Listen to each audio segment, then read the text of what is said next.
not on. There we go. Good evening and welcome to the Temecula Community Services Commission. Today's date is February 12th, 2024 at 6 o'clock p.m. and we're calling the meeting to order.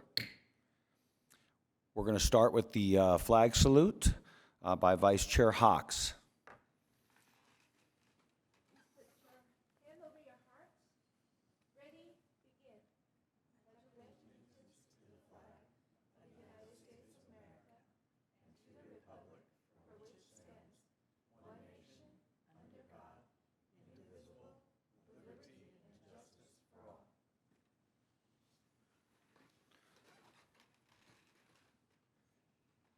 Thank you, Vice Chair Hawks.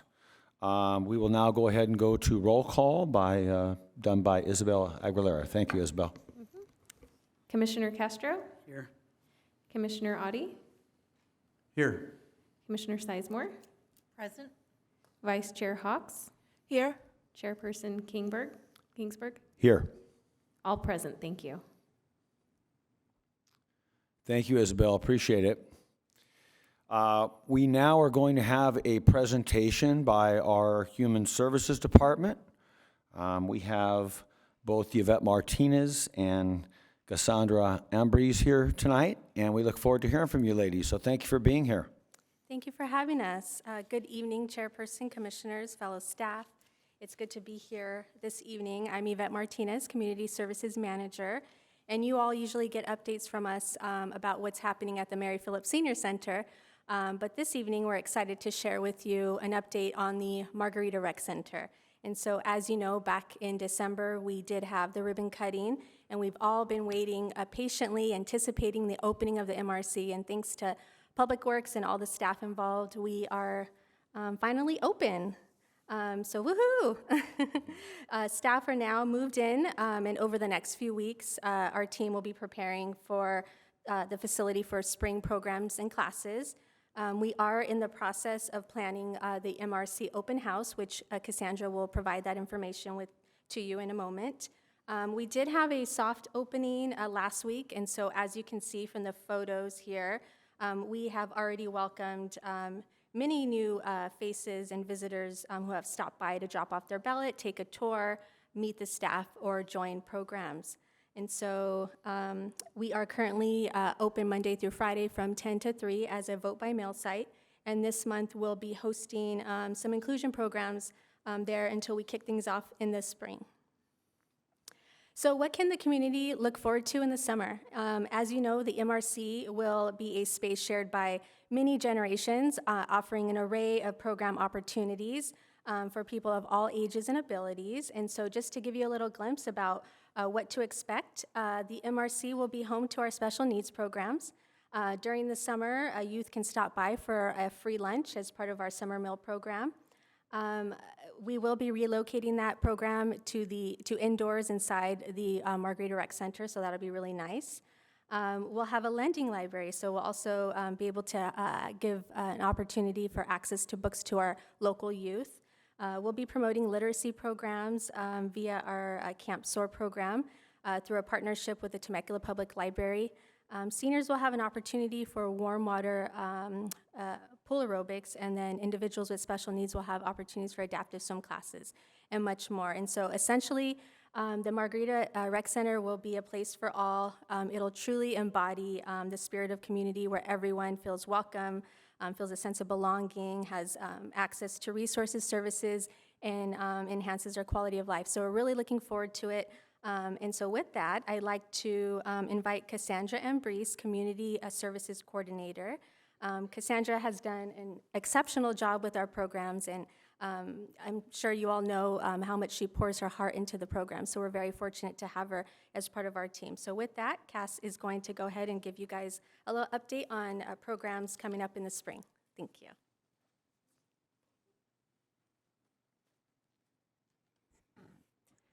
Thank you so much, Yvette. Good evening, Chairperson, Commissioners, and fellow staff. As Yvette mentioned, my name is Cassandra Ambrose, and I am going to tell you about some of our inclusion programs tonight. So we are currently offering all of our inclusion programs out of the Margarita Recreation Center. That includes High Hopes, Skip, Yak, viticulture, inclusive visual arts, and additionally, over the next year, we will also be surveying the community to gain insight into community needs for future inclusive and multi-generational programs. So our Skip Valentine's Day event will be this Wednesday at the MRC, February 14th at 6 p.m. SKIP is a social and recreational program designed for children and families with disabilities, ages 0 to 12. This program fosters socialization and community engagement through a variety of activities, such as holiday parties, cooking workshops, trips to the museum, really lots of fun for the entire family. SKIP is an exciting Parent and Me program that provides children with special needs opportunities for sensory enrichment, improvement of social skills, recreational play, and parent support. While children learn and grow here, parents interact with others who know what it is like to raise a child with special needs. Alrighty, and this Friday we'll be having our High Hopes Valentine's Day event. It will be Friday, February 16th at the MRC at 6 p.m. And the High Hopes program is a social and recreational program designed for adults with disabilities, ages 18 and up. High Hopes fosters socialization and community engagement through a variety of activities, such as dances, karaoke, bowling, kickball, movie nights, and much more. This program provides adults with special needs opportunities to socialize and interact with peers. Participants of this program have built long-lasting friendships and relationships that extend beyond program participation. Next, our Youth Advisory Council. It's currently being held at the MRC every Wednesday at 5 p.m. So YAC is a service-based organization that focuses on youth leadership, service learning, volunteerism, and educational achievement for all. This program is intended for local Temecula high school students and creates opportunities for community involvement through intergenerational programming, professional development, building community rapport, and civic leadership. Students volunteer for many of our inclusive programs, including SKIP and High Hopes, as well as other citywide events. Our Global Citizens Viticulture program will begin March 14th, and it'll be held at the MRC every Tuesday and Thursday. Viticulture is an immersive program that teaches the study of winemaking, vineyard maintenance, garden cultivation, and professional development skills to adults with special needs. So this program provides participants with hands-on experience in the garden, vineyard, and classroom to prepare them for the workforce and equip them with new skills that they can use to maneuver challenges and overcome adversity. This program takes place in a very close-knit classroom setting and community, and it's a safe space for participants to hone their communication skills and their social abilities while maintaining professional relationships. They work on building their resumes, interview skills, public speaking, and developing healthy habits for their future professional careers. Our Inclusive Visual Arts program, we have one session that's currently taking place that will end this Thursday. They'll have an art showcase to end it all. So we'll display all of their artwork, as you can see in some of the pictures, on easels, and then they'll get a completion certificate. But our next session will begin in April, on April 11th at the MRC, and that'll be on Thursdays at 2 p.m. This program is a hands-on interactive program that promotes creativity, socialization, and teaches skills in visual arts in a supportive and encouraging environment. Participants are able to express themselves through their artwork, and they are celebrated through visual arts showcases throughout the year. This program gives participants a sense of belonging through inclusive community building and helps build their confidence as artists. And the MRC will also offer a variety of classes for all ages and abilities. In March, we'll have a variety of these classes, including Bigfoot's Art Day, Bigfoot's Amazing Art Camp, and Bigfoot's Teen Anime and Comics, Enchanted Fairy Tale Camps, yoga and Pilates classes, including prenatal yoga, and Charm School. So we have something, as Yvette said, for everyone. And we also have at the Margarita Recreation Center this March, on Saturday, March 23rd, our open house. We invite you all to come out and attend, where we'll have free demos, free refreshments, raffles and giveaways, special performances, a kids zone, and much more. You'll be able to learn about more of our programs there, see some of our program participants, and really just get a feel for what we do and in this very special, wonderful new building. So we invite everyone to come. It'll be from 9:30 to 12. Again, that date is Saturday, March 23rd at the Mark Rader Recreation Center. Thank you all so much.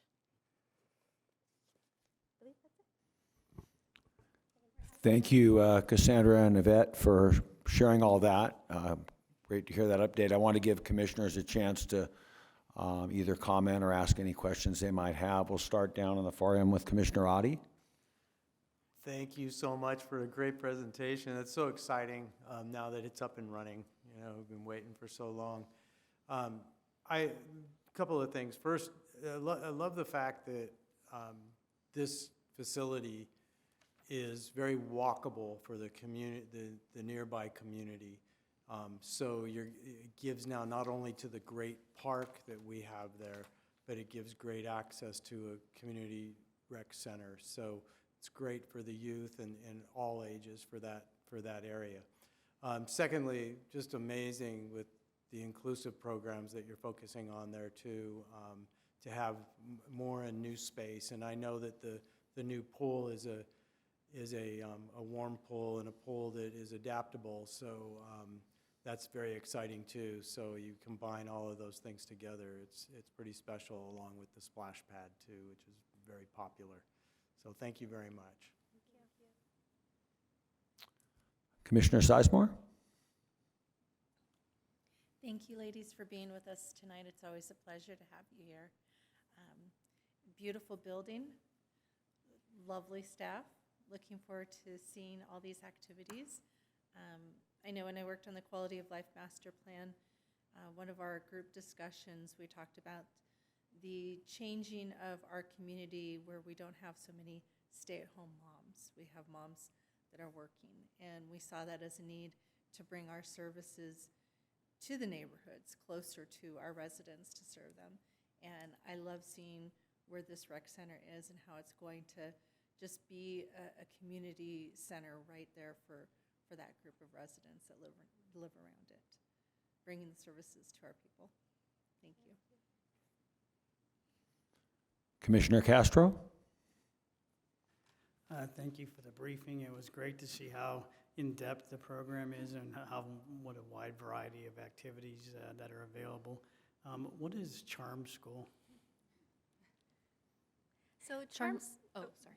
well, I was going to actually defer to Eric on that. It's Oh. for the classes. Charm School is a contract class. It's taught by Angela Sturdivant, who's one of our long-term, very, very, very long-term instructors, and it's basically an etiquette class for small children. So not adults. I'm sure she would make an exception for you. Okay. She would give you some etiquette schooling if you needed it, Ernie. All right. Thank you. Vice Chair Hawks? Thank you, ladies, for the report. I have 3 questions. The first is with the Landing Library. Is that in conjunction with the public library? And the second is for the viticulture program. Are these adults, do they get jobs at local wineries? And the last one is, is the pool open to the public or just for those classes? Thank you. Thank you for those questions. I'll let Cassandra answer the viticulture question. But in regards to the lending library, that's going to be a little free library at the MRC, and it would be through the generous donations of the community that we would keep that program there. And so we are going to be getting books donated from the Friends of Temecula Public Library.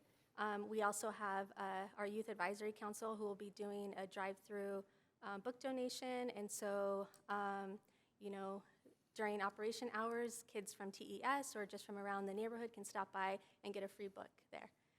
And so in regards to your question about the pool, there are some still pending repairs to the pool. And so once those are complete, it would take aquatics about a month or so to certify their staff and then develop their emergency action plans. And so once that's done, aquatics is anticipating early May to late May, early June for an opening of the pool. Yeah, and so you can answer the viticulture question. Yes, thank you. So for viticulture, we actually have had past participants who have gone on to gain employment with wineries, one of them being Callaway Winery.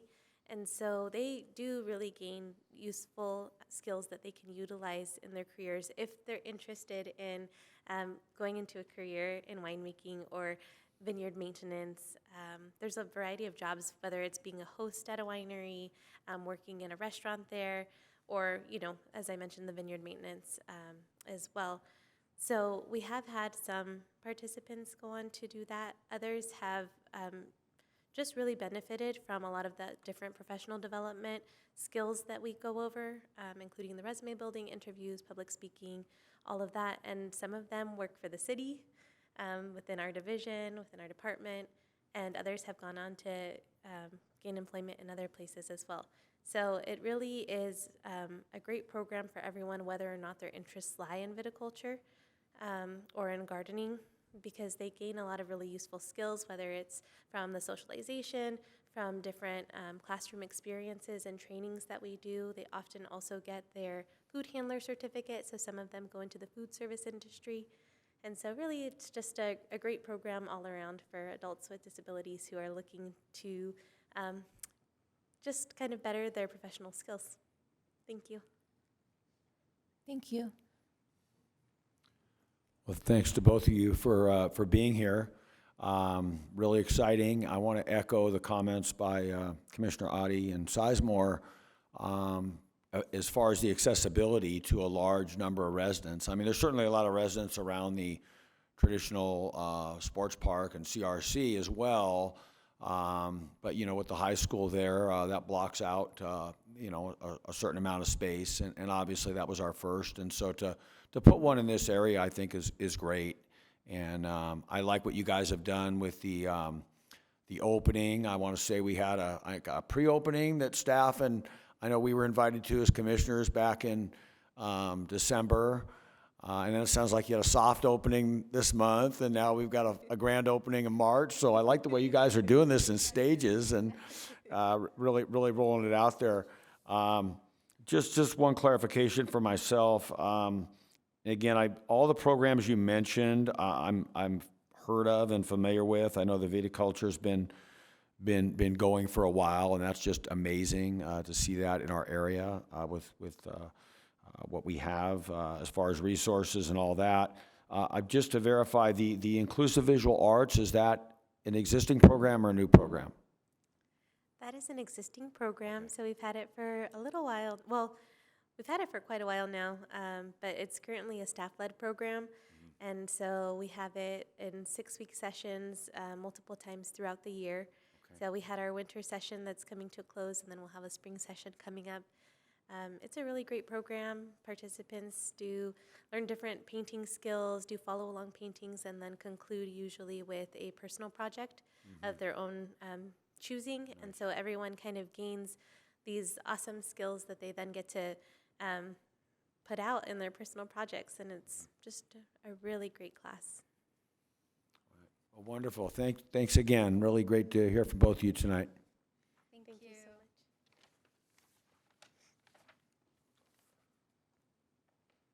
All right, so moving along, next on our agenda is the opportunity for public comment.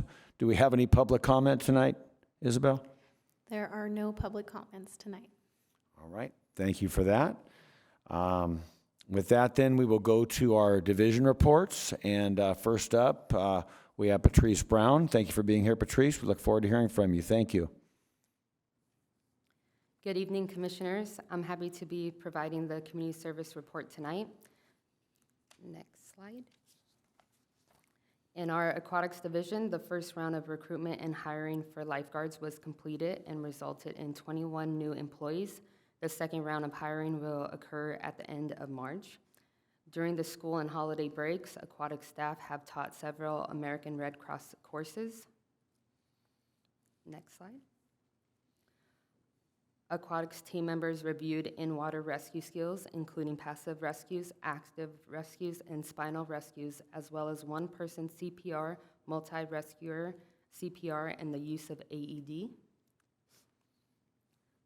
contract classes had over 300 classes offered in January with close to 5,200 participants. In addition to the classes listed on this slide, a variety of winter camps were offered, including flag football camp, a variety baking and cooking camps for kids, soccer camp, and art camp. The next BMX Jam is Saturday, March 16th from 9 to 11 at the skate park. We would like to thank Scooter Zone for donating prizes and giveaways for the skate park events. The Teen Zone had close to 700 participants in January. Participants made spaghetti, yogurt parfaits, waffles, brownies, chili cheese fries, and mini pancakes. It's $1 for an annual membership available to middle school and high school students. The homeless outreach team had 21 street exits in the month of January.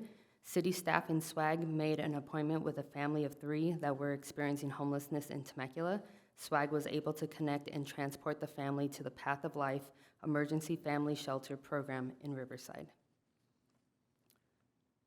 The next event at the library is De-Stress with Donuts on Thursday, February 15th from 6 p.m. to 7:30.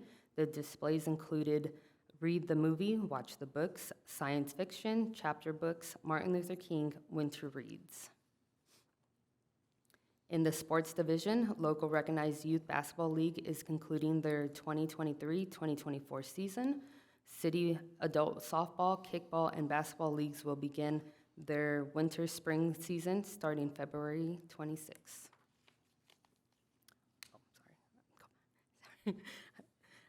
Four youth tournaments for baseball and softball are scheduled for February. Next slide. The Special Events Division organized the Day of Service food drive that started on January 15th to the 22nd and had over 1,000 donations.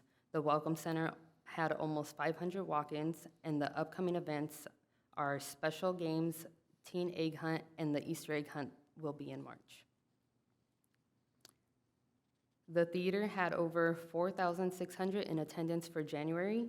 City of Temecula's Youth Musical Theater had 9 performances. The shows were Disney's Frozen Jr. and Chicago's Teen Edition that had over 3,000 patrons that attended. Speak Easy, Brazilian jazz, and stand-up comedy had sold-out shows at the Merc, 12 performances that had close to 600 patrons, and the total outreach was over 60,000. Next slide. This concludes the first section of our report, and we are available to answer any questions you may have. Thank you. Thank you, Patrice. Appreciate it. We'll go ahead and give the commissioners a chance to either comment or ask a question if they would like. And on this one, we will start with Commissioner Castro. Thank you. Great report. Thank you very much for the information. I had a couple questions about the SWAG report. How did we do with the storm? So actually, Patrice is the perfect person to answer this Okay. because she works in our homeless outreach division, and I think it's important to say that she completely undersold what they did in January because I believe January was their all-time record for street It exits. sounds like a high number. Yeah. Yes, we had 21 street exits for January. We were really busy. A lot of times with the rain, you know, they tend to go more into the individuals tend to go more into the shopping centers to try to get shelter, stay dry during the rain. So our team was very busy. The SWAG team, which is the Social Work Action Group, case workers, yeah, we were really busy for the month of January, but also it shows, you know, the individuals also wanting to get help, especially during that cold winter at night. So it kind of works in our favor as well that they want the resources too. And I also know that there's been increased patrolling on the San Gertrudis Trail. How has that been going? Well, anecdotally, the number of complaints we've had have gone down. So I'm going to consider that a win.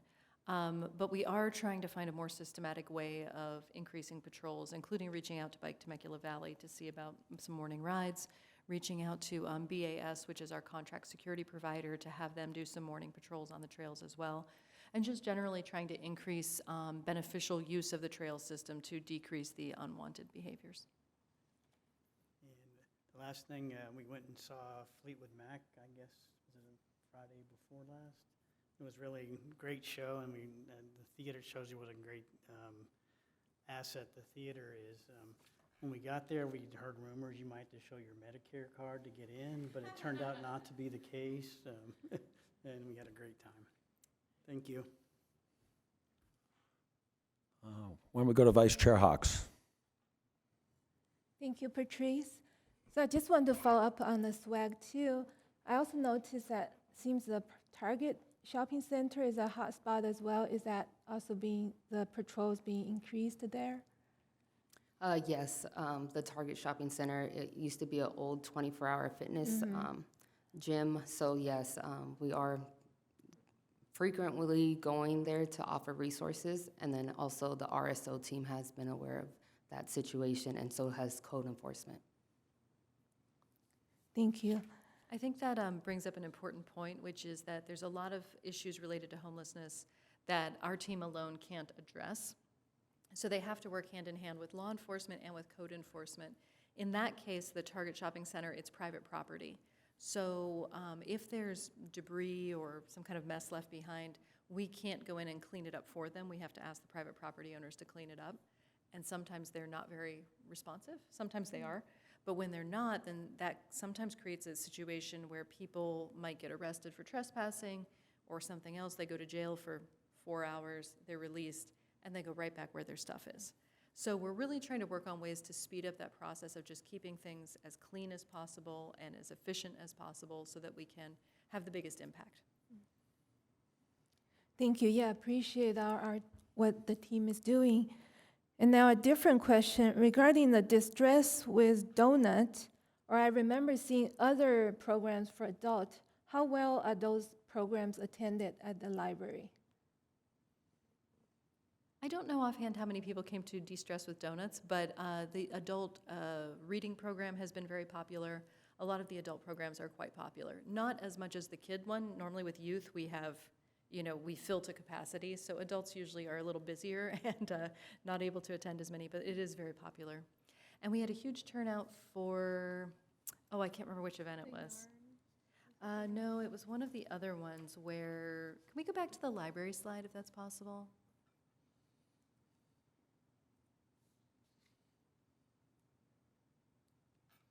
I don't know if that's possible. There we go. The pro football trivia night.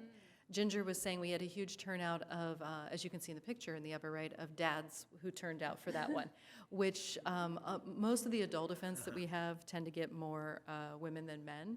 So there's 2 events each year where men really turn out. One is this one, and the other one is we do a comic book day for kids. It's for kids and adults, and we get so many dads with their kids turning out for that one. It's hugely popular. Thank you. Yeah, I remember going to that comic one. It was a full house. Yeah. Thank you. Thank you. Commissioner Sizemore? Thank you. I just have 2 questions. I like to look at the list of contract classes and see if there's anything I don't recognize. And I wanted to ask a question on one. Live ball pickleball class. How does that differ from pickleball lessons? Please tell me the ball is not alive. I honestly have not the slightest idea, but I will get that information to you. Just wondering what a live ball is compared to a regular pickleball. Definitely.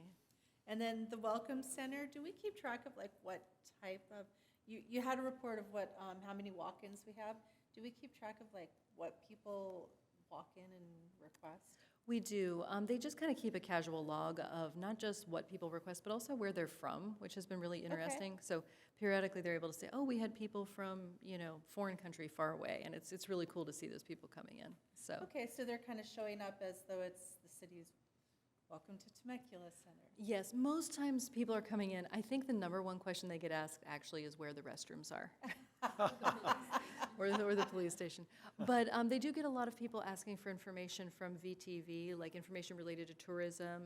So we keep VTV's tourism brochures on hand there as well, so they can hand that out. We also keep our theater brochure, as well as any collateral we have for our programs, our guide to leisure activities. We keep that there as well. So sometimes we get people who are moving to the area, but most of the time we get people who are visitors, tourists, and they're looking for restaurants, entertainment, shopping, just general information about the area, maps. We get a lot of requests for maps. So, yeah, Okay, it's interesting. been a fun experiment. Thank you. Thank you, Commissioner Sizemore. Commissioner Adi? Thanks, Patrice, for the succinct presentation. It was awesome. I think that the thing that jumps out at me, you start off with aquatics, and it's just such a positive thing, and our aquatics program is so amazing, and we have an amazing future. We just added a pool. You know, I think you hired a new director or something, so it's all positive stuff. And then we hear from SWAG and community outreach, and something that is generally in public viewed as a negative thing in our community when we see the remnants of a homeless encampment or a homeless person on our trail. And so I'm saying it because this division is just so important to our community in terms of presenting that positive, happy atmosphere that you need for a good quality of life. And the work that you do in that division, in that with the homelessness too, is just, we get to hear the positive stories too, instead of what we just see with our eyes in public. And it's great to bring that back to the community when a conversation starts about this so-called problem in our city. So I just wanted to highlight that. It just jumped out at me again. Just this division is just so positive, and the people on this commission are bringing the word out there to the community constantly, and then bringing information back. So it's the heart of the city, and our division is the heart of the city, and I appreciate you bringing that out in the report. Thank you so much. We love hearing that. Thank you, Commissioner Adi. I did want to mention one other, maybe two other, at least one other thing that I wanted to share, particularly with Patrice, was this summer I was approached by somebody who had seen me at, back when Matt Ron was mayor, he was doing Coffee with the Mayor. And homelessness was always a particularly popular topic or unpopular topic at those discussions. And this woman had seen me speaking at one of those, just answering questions, the year before. And then her son ran into some issues. They were having issues with her adult son. He was using substances. He was becoming violent in the home. And she ran into me actually at the gym and came up to me and said, "I recognize you from that. I just wanted to reach out and see if you could help me. I don't know that we're going to be able to continue having my adult son live in the house. He's becoming violent. He's using substances." And I connected her with Patrice. And Patrice responded, and I'm actually going to get choked up. This is terrible. But this past weekend, this same person followed up with me, and she showed me, she's gone back to college, and she had written an essay in her first college class, which was like English 101. And she had written this essay, and in the essay, she talked about how reaching out and getting that immediate response enabled them to like completely turn around their family. Her son accepted help, went into a program just for 2 days. He went to a program, came home, said he wanted to work on his issues. He's still living there. Things have completely turned around for that family. And it just blew me away. We hear some of these stories, but we don't often get that kind of feedback. And it was just really special to me to hear that and to know, because I remember that day I was texting Patrice, and it might have been a weekend, and I was just saying, like, I don't know, is there anybody you can reach out to? And she was like, yes. And she just immediately called the mom, emailed, texted, whatever, the mom, and got them connected to resources. And here they are. That was July. 7 months later, taking the time to follow up with me, and then showing me a college essay she was writing, and that's what she was writing about. It just blew my mind. So I just wanted to take this opportunity also to thank Patrice for that as well, and to let you all know what's going on out there. So. All right. Thank you for sharing that, Erica. Patrice, thank you so much for the report and the work you do. It's obviously extremely important. It was nice to hear about the contract classes being strong. Looks like the sports leagues are going to be kicking off for spring. I'm still hoping to sneak back in the gym for a 55 and over basketball league. So hopefully something's coming that way. That'd be awesome. The other thing that caught my attention this time was the teen zone. And it's good to see those numbers. I mean, I'm just imagining that, this time of year especially with the shorter days, and by the time kids get out of school, it's cooling off and getting dark, still early for a few more weeks. So to have that as a resource for these various things that you mentioned for kids to do inside is great. And I wanted to give kudos to the city for it really wasn't the day of service, but the week of service with the food drive. It seemed to be successful. I made it over there and talked to Brittany, who was holding things down over there at the Welcome Center, as she normally does, and brought some food and toiletries over, and I felt good to participate in that, and I'm sure everyone else who did as well. So it was a nice recognition of the Martin Luther King Jr. holiday. So kudos to the city on that. Yes, we had over 1,000 items in the food drive. So it was in 1 week, so it was very successful. Yeah, and the other part of that too is that partnering with the Community Mission of Hope, a major nonprofit in the community that does a lot of good work in that area. I love to see those connections as well. So really neat to see. All right. Well, we have a second division report. Juliana Hansen is here. Thank you for being here, Juliana. And you're going to speak about arts and culture, I understand. Yes, I am. Thank you so much for having me. I'm happy to provide the second part of this presentation. All right, so at the Temecula Valley Museum, we have a new exhibit in January called Black and White Images of Dignity, Hope, and Diversity in America, with photographs from John Johnson and curated by Douglas Keister, who presented at the museum on January 20th and discussed the photographic collection, as well as had a Q&A that was with 37 guests. We also have a new event at the museum called Out of the Archives, where we take cool stuff out of the archives and talk about that with museum patrons on the fourth Sunday of every month. So we've also had an outreach presentation at the Sage Society of Hemet about the life and career of Earl Stanley Gardner. This was presented by Mindy Johnson, and it was well attended with 45 guests. Commissioner's report provided loan souvenirs to the Gunther family for the and for the reopening of Murrieta Hot Springs Resort. And the mural project this last month was themed Lunar New Year, Year of the Dragon, and provided by National Charity League Temecula Murrieta chapter. Upcoming February and March, we have another gallery talk. This is Black History in Quilt, presented by Allison Allen on February 17th. Art nights, we have March 1st for Mighty Minis, and Temecula Culture Day on March 9th, celebrating Australia. This round of galleries, we have Isabel Lemus at the TVM Rotunda, Don Beatty at Ronald H. Roberts Temecula Public Library, Civic Center Gallery, we have Cheryl Stradling, and then Bonnie Martland at the Gallery at the Merc. Community outreach, 2024 TCSD social media highlights, created and released 5 Instagram Reels with 93,000 plus views. Sunset Market Reel went viral with 71,000 plus views, 19 Instagram stories with 12,000 plus views, and 18 promotional posts on Instagram and Facebook with combined total of 61,500 plus views. Completed projects released episode 27 of Park Adventures series, received 2,800 views on Instagram, Facebook, and YouTube. Created and released 3 e-blasts for TCSD upcoming programs and distributed to 33,600 plus residents. Created and released 10 press releases to local media and created and displayed 4 posters in City Hall Breezeway.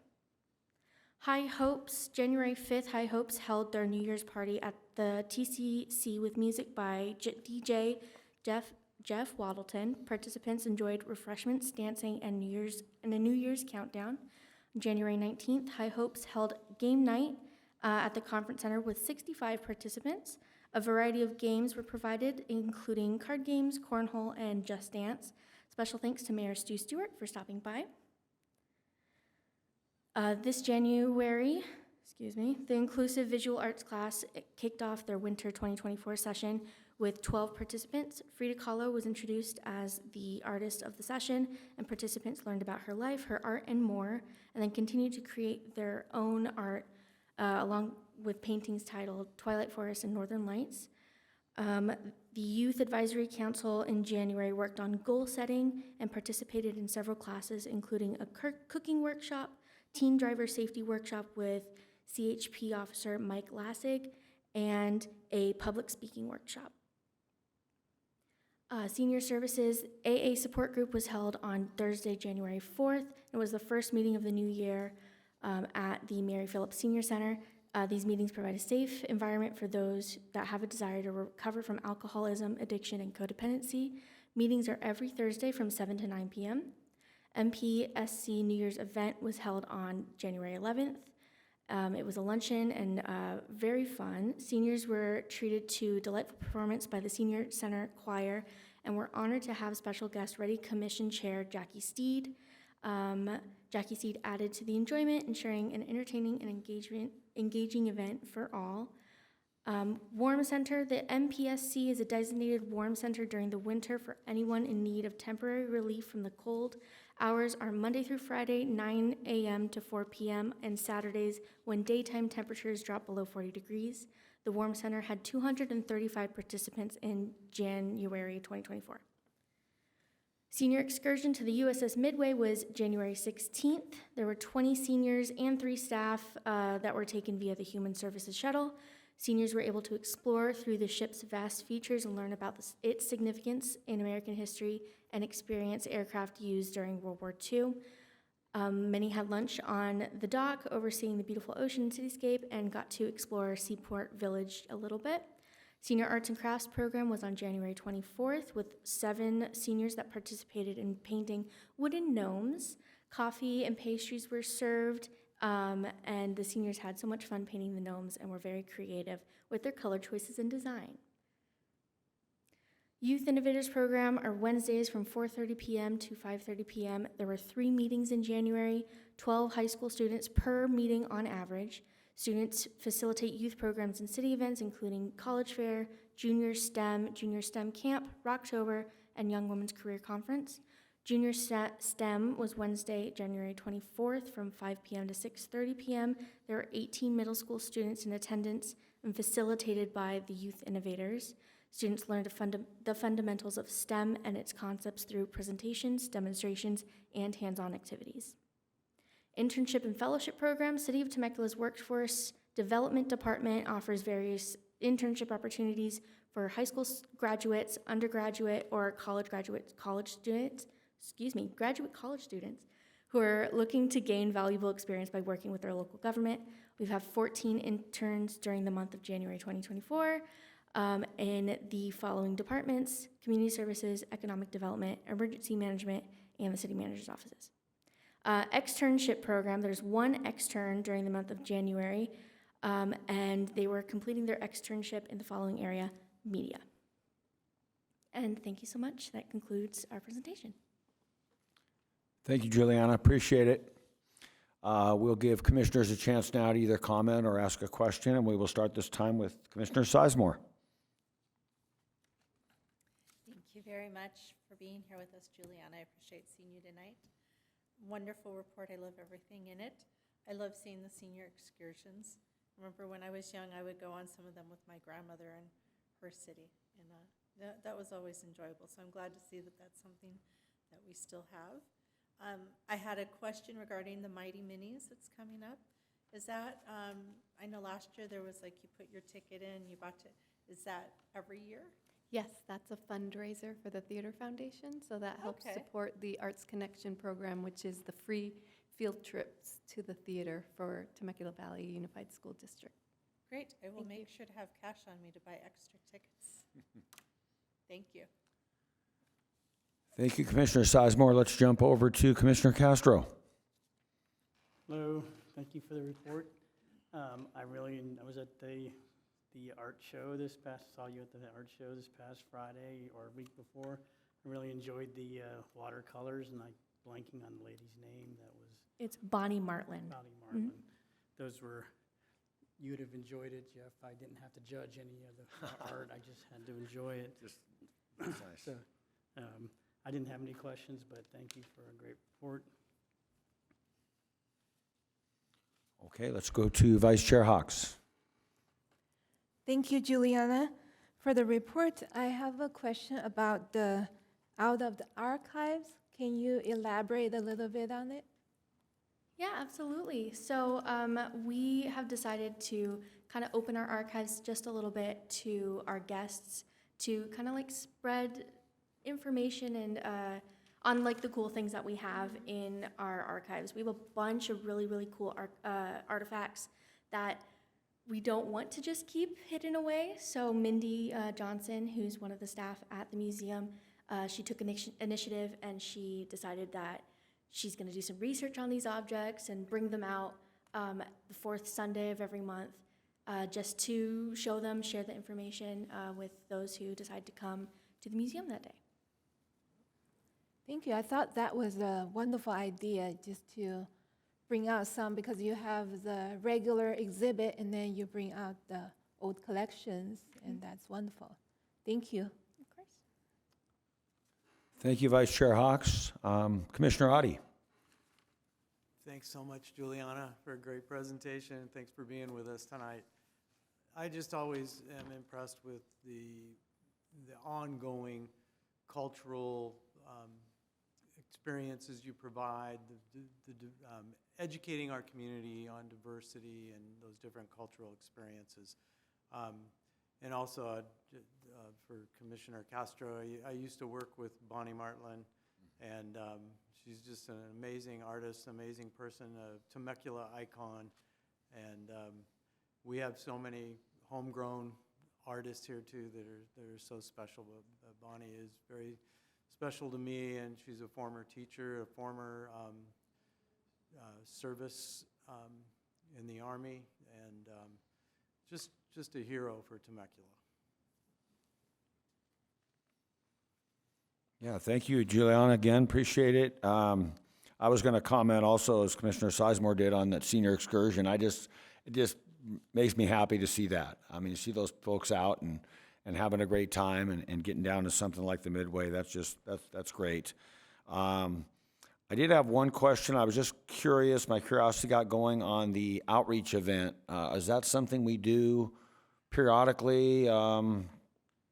Yeah, so the museum has several people. If somebody wants an outreach, like a presentation over like the history of Temecula or the history of Earl Stanley Gardner, we're able to do those types of presentations. Okay. Last year we had one at the library that was just on the general history of Temecula.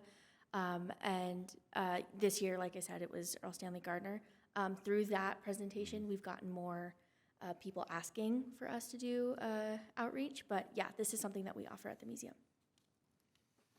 Great. Yeah, 45 folks, that's a nice turnout, so good to see that. And then I just wanted to finally comment on the current display at the museum, the black and white, the photographs from Lincoln, Nebraska. I went over and got to view the exhibit, and then I did attend on January 20th the curator talk, and it was just fascinating. I mean, it really, I would recommend to all the community to get over and see that. I believe it's on display well into March, and it's just a very fascinating slice of life in the early 1900s, in Lincoln, Nebraska. And the work that that Mr. Keister did, as a photographer, I mean, combining his photography and as a historian to bring this to life was really something. So very, very, very unique, and definitely with Black History Month, it shows the contributions of working folks in the African American community. During that time. So really, really impressed what you guys did. And I know you guys were happy with that talk and how that all turned out. So a big success for the museum. Yes, I'd like to add that regarding the museum exhibit, Black and White, and many of the other things that are going on this month, I had the pleasure of being at the Ready Commission meeting last week to celebrate the proclamation for Black History Month. And one of the individuals who was participating leads a Black Student Union group for, I can't remember which high school, but he mentioned when I presented sort of all the things we're doing for Black History Month, including the display at the museum, the quilting presentation later, the various performances at the theater. He said, oh, I'd love to bring some of our students to take advantage of that. So I mentioned it to staff, and everybody at the theater, the museum, the library all reached out to him to provide the information to him as well. So it's just really cool to see that. And in the process, I was looking up more about that photography exhibit, and the Smithsonian has actually purchased 60 of the images from John Johnson's collection to display in their collection, which I think is just says a lot about the caliber of the exhibits that we're showing at our tiny little museum over there, That's tucked right, in behind that's Sam right. Hicks Park. You know, we have Smithsonian caliber work going on over there. So. Oh, thanks for sharing that, Erica. All right, folks, so moving on, we're going to go to the consent calendar, and I believe we have one item on the consent calendar, and that is to approve our action minutes from January 8th. Can we get a motion from the commissioners to approve the minutes? Move to approve? Moved by Commissioner Adi, Second? seconded by Vice Chair Hawks. And Isabel, will you call roll, please? Yes. On that item? Thank you. Commissioner Castro, Aye. Commissioner Adi, Aye. Commissioner Sizemore, Aye.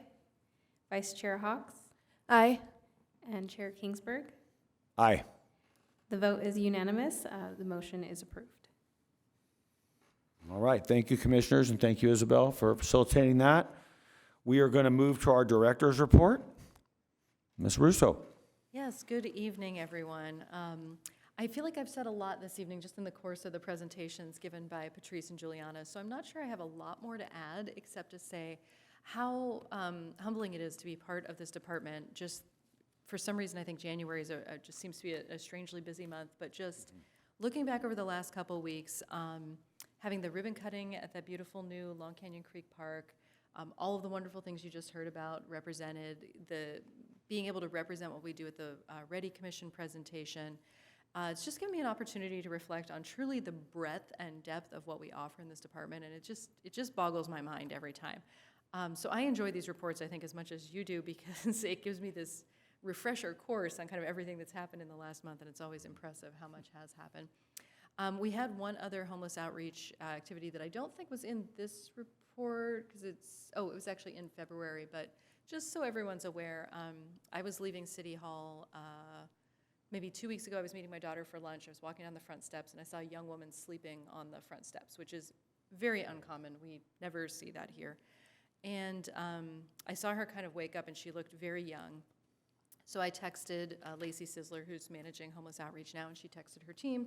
They went to make contact. Our deputy here at the City Hall actually made contact first and kind of just moved her along. But then later I was eating lunch with my daughter, and I saw that same young woman walk in. I texted the team, and eventually they were able to make contact with her, and literally within 4 hours from me first seeing her on the steps it was 4 hours from me first seeing her on the steps until they had her in an emergency shelter arrangement, and then with a longer-term plan for Victory Outreach Women's Shelter. And it just, a lot of times we see, in some of what we do, it feels like we're doing the same thing over and over again, and sometimes particularly in some of our service areas, it can feel like you're not necessarily making a lot of headway. But every now and then we get an opportunity like that. This young woman, it turned out, was newly homeless. I mean, she was clearly very rattled by her situation, and the team was able to provide her with a solution. So I just wanted to toss that out there as well for several reasons. One is to say, obviously, all of our team is touching the community in many different ways, but also, no matter how repetitive a situation seems sometimes, it's always good to keep approaching every situation like with a fresh beginner's mind, as they say. So anyway, that concludes my report. I'm just very, very, oh yes. Oh, thank you so much, Bea. And most importantly, I wanted to thank Isabel Aguilera, who is taking over the role as Commission Secretary. So I know you've all interacted with her variously, and we're very happy that she's taking on this role, and she's doing an excellent job with that, as well as everything else she touches. So very happy to have her on the team.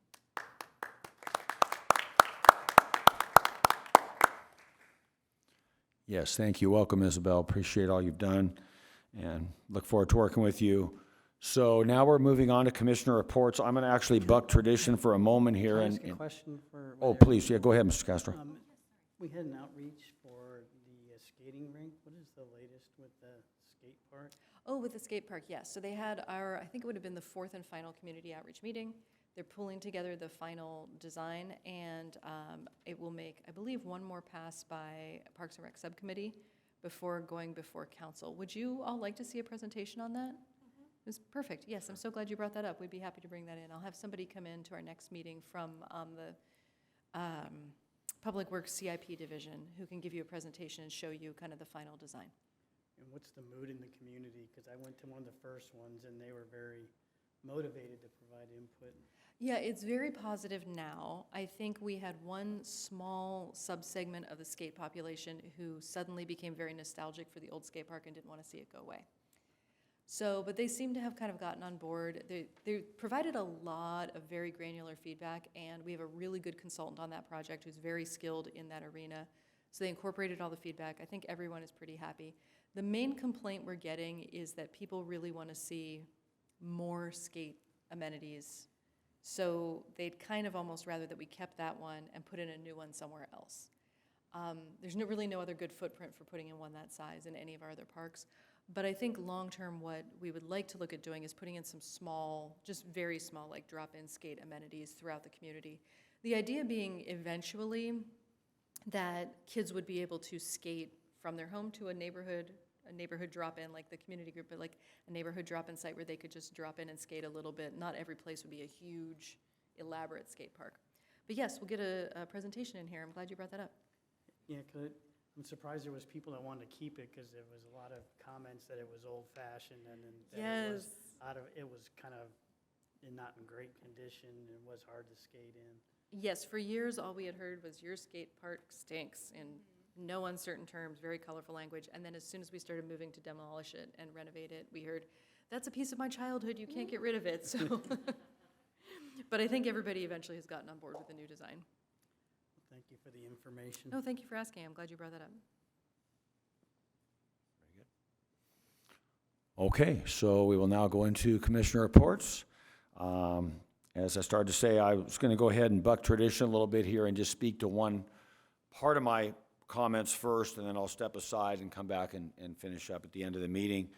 I know when Isabel sent out the agenda, she sent out with the agenda, she mentioned reference to calendar and sent the calendar out as well. So hopefully you received that in your email and you perhaps had a chance to look at that. I and Vice Chair Hawks sort of discussed this concept of a shared calendar for commissioners and perhaps for city staff as well to all kind of be on the same page with the flurry of events that occur, to have something that we could commonly reference. And then we collaborated with both Tracy and Isabel and also kept Erica in the loop as well. We were advised by the city clerk's office that the concept of a calendar would not need to be an agendized item. It would just be something we could talk about here in the comments. So I'm hopeful this is something that we all would see as a positive. I mean, I believe it does place our city events, as I referenced, in a shared location. It allows us as commissioners to see which events have support and have someone that's attending, and it also allows us to see which events do not have anyone that's able to attend at that point. Also, you know, if two commissioners have already signed up for an event, I mean, perhaps maybe that's an event, if I'm interested in attending, I might pass on and pick another event. Because, I mean, personally for me, in an ideal world, and I know things aren't ideal, we all have lives and we all have things going and conflicts come up and we get double and triple booked with things, but in a perfect world, we would have a commissioner at every event. And if it's a multi-hour event, like some of the expos are, perhaps we could have, you know, a commissioner there each hour. Again, in a perfect world. So the way things have been, right, we each get these individual invites, but we don't know who's going and who's not going and when they're going. And this just sort of creates you know, transparency and accessibility to where we're at as a department and as a commission supporting the department. I think it also allows staff, with their accessibility to such a calendar, it allows staff to you know, expect and plan for when commissioners are coming. So like, you know, for example, I attended the senior luncheon last Thursday, and I did put it in the calendar, but I wasn't sure that the staff had knowledge of that, so I did email Cece and let her know I was coming, and it worked out really good. I mean, I felt like I was really able to help at the lunch, and I said, hey, I'm available to help serve, and and that kind of thing, and they put me to work. You know, they knew I was coming, and I wanted to assist. So, I mean, there's no obligation here, there's no expectation. We're not coming up with a number of events for people to attend, but I think it does potentially make us more effective as a body. It does support us being visible, and what I've heard the council say, be ambassadors for the city.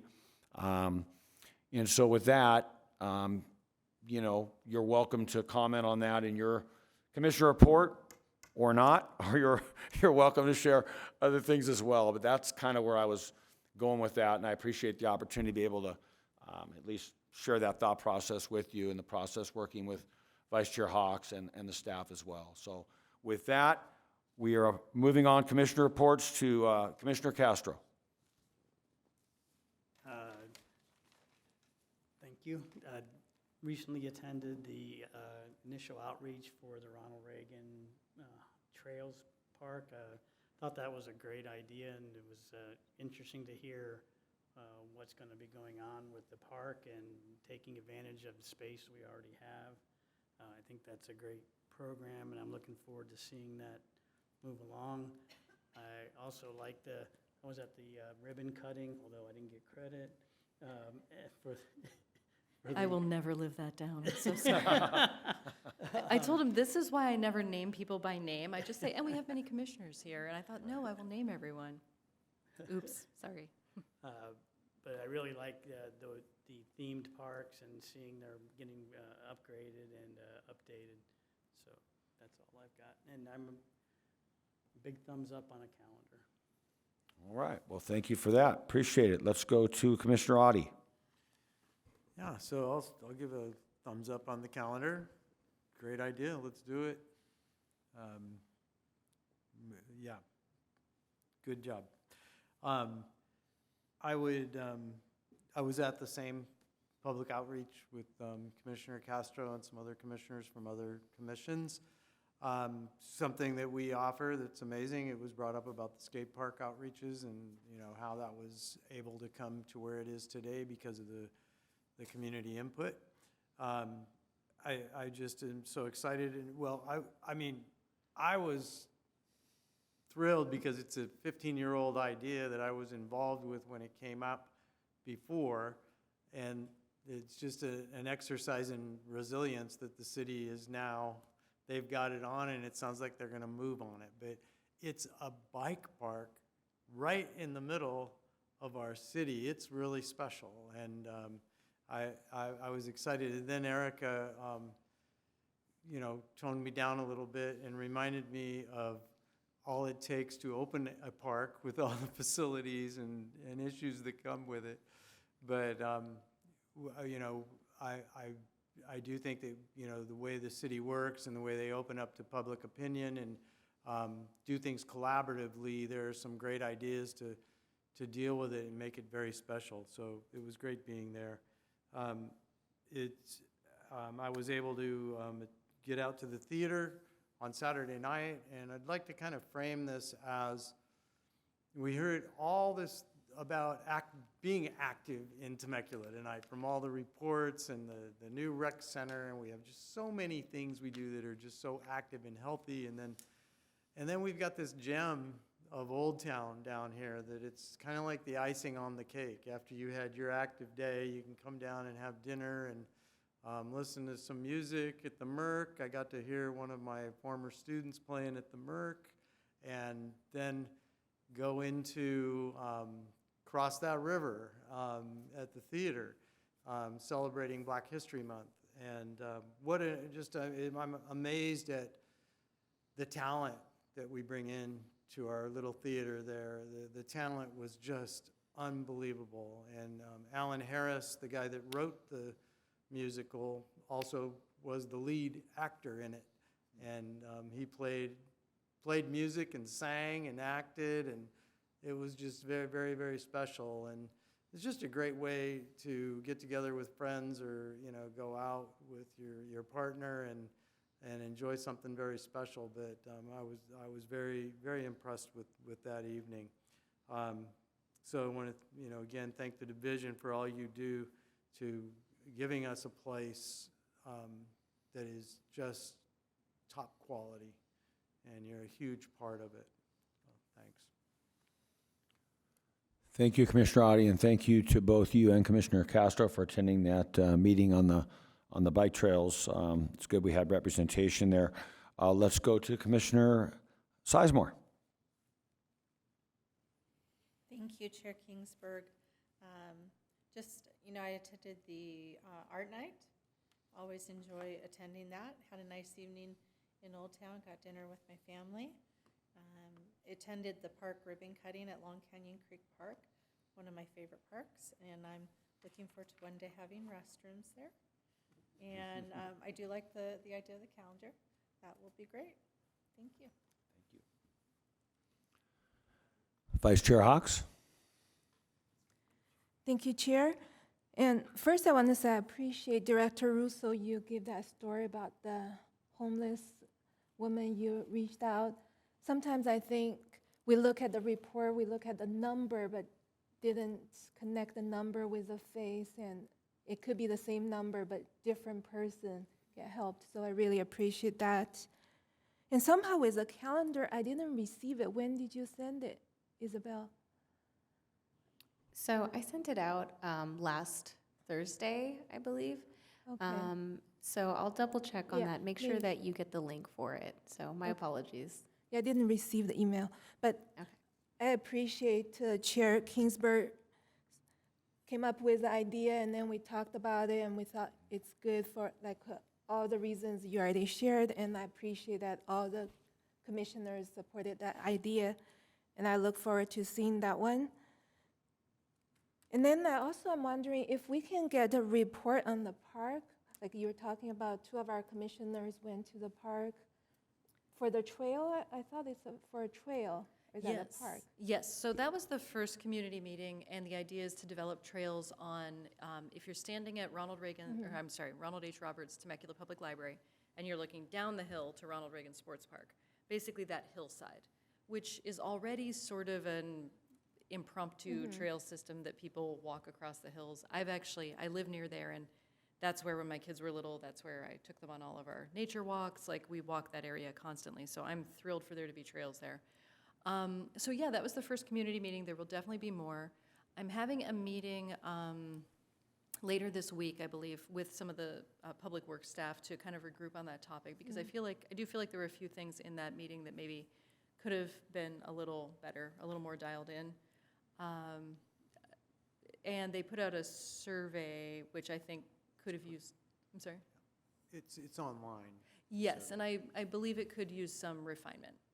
It has 4 questions, and I feel like there's some missed opportunities there. So we will be meeting a little bit more, and then when it gets a little further into the process, there will be more community meetings, and we can definitely have a report out. I actually just asked, in response to the question about having a report out on the skate park, I actually just emailed Public Works and asked them if they could have somebody come in March and just kind of give an update on all of the relevant CIPs that are affecting TCSD. And I think it'd be a nice opportunity for that to happen. So that would cover that one as well. Yeah, thank you. And lastly, I'm very excited to see the park get a facelift, and I was at the ribbon cutting, and that's the first park my kids went to when they were less than a year old, and that's the park we frequent the most. I drove by there quite often last few days, and I took them there Saturday. It's crowded, and it's being crowded every day I drove by. So it just seems when we have renovations that it just draws new interest from the community. So I think it's great. That's our number 15, and I just love to see now that all of a sudden it used to be empty. Now so many people and kids were there. So I'm very happy to see that future generations can use that park to build memories. Oh, one last thing is also at the ribbon cutting that Erica and I both talked to a lady that she gave feedback how much she appreciated that we renovate these parks. So it's really good to hear feedback, not just from us when we participate, but from the community members. Yeah, yes, thank you for bringing that up. It was remarkable because she actually said, my husband and I love paying our taxes in Temecula because we know that you actually use them well. And I thought, we never hear that. It's a nice compliment. It was delightful. I thought, can you come to city council some night? Share that. But actually, Dr. Hawks, you're the second person who's just told me they were at the park on Saturday, and it was, I guess, slammed. Somebody else approached me and told me the same thing. They went there, brought their kids, and it was just super busy, so we're thrilled to hear that. And I was thrilled to see the kids from Day Middle School there, because a lot of times we have elementary school kids at those ribbon cuttings. We rarely get the middle schoolers, and I think it's even more, at least as important to engage the middle schoolers and give them something constructive to do after school. So it was thrilling. All right, well, wonderful. It's nice to hear the calendar seems to be well received and a potentially a very useful tool. So we'll look forward to working together on that and moving things forward through that tool. Appreciate what everyone shared, all of you, in being involved in various city meetings and events. And I think our commission as a whole still remains very active, and we're out there and we're very engaged, and it's just I'm really proud to work with all of you. It's great. It's been an exciting first month of 2024. It's been a great time to be a community services commissioner.